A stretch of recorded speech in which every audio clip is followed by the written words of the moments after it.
Welcome to the Shulamite Podcast, an extension of Shulamite Ministries and Shulamite.com, with weekly interviews and teaching with author and speaker Martha Kilpatrick and hosted by John Enslow.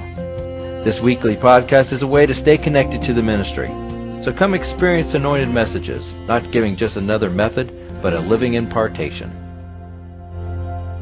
So this pastor got the vision of praying circles around what God tells you is yours. And God would tell him outlandish things. He wanted this piece of property that was like a crack house or something like that.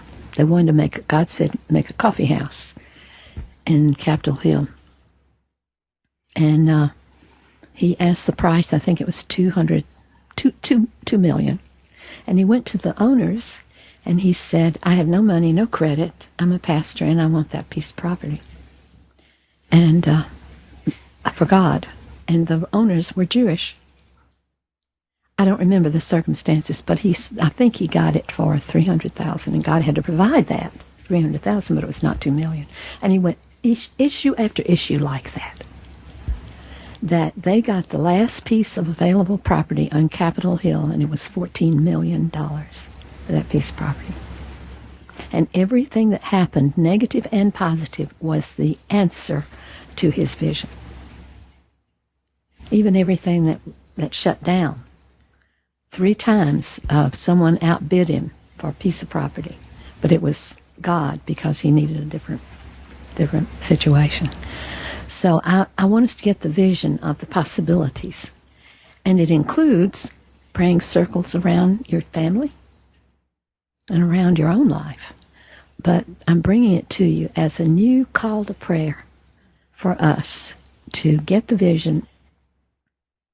I think it's interesting. Another thing, we just got back from the trip that everybody sent us on, and we were at a Hilton hotel. And in this book, he talks about Conrad, and he talks about there's a spiritual heritage there that doesn't reflect the current generation. Right. The current generation, I'm going, oh, well, the seed must all be bad. It's not. It wasn't. There, and we were in a Hilton hotel and Conrad had done basically the same thing. So I don't want to tell that story, but it's amazing. He did it by prayer, and his whole life, his mother's answer to everything was go pray, Conrad. Go pray. That's the answer. And maybe that's why the current generation has such a difficulty. It's an assault against the heritage that was there. And maybe, maybe I need to be praying for that, rather than being like, ew, gross. I maybe need to say, listen, let that original heritage that was in Christ come forth. And that same heritage of the Hebrides revival is in Donald Trump. It's just amazing. There's some kind of unction on him because he's a nephew of the people that had the Hebrides revival, which is one of the greatest stories in the world. You don't know that story? Okay.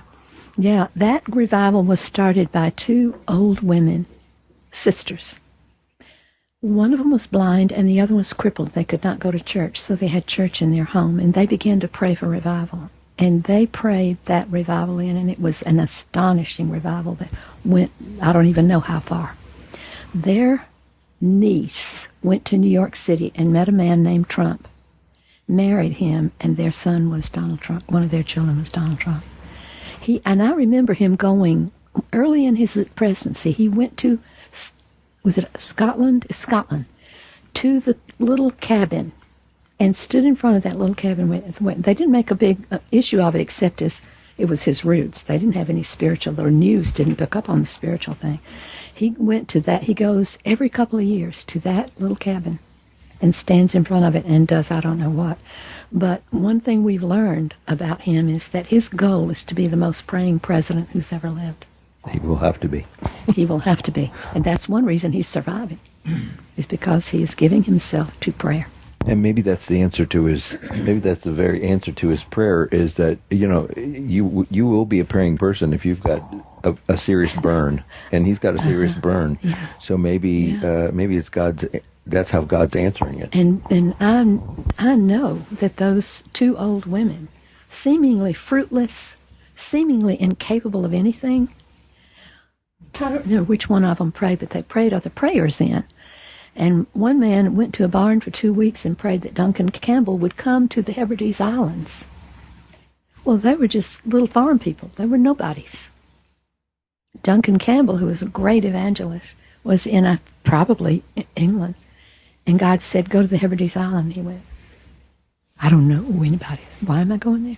He got on whatever, transportation, and went to the Hebrides Island, got off, and somebody met him and said, you're Duncan Campbell, aren't you?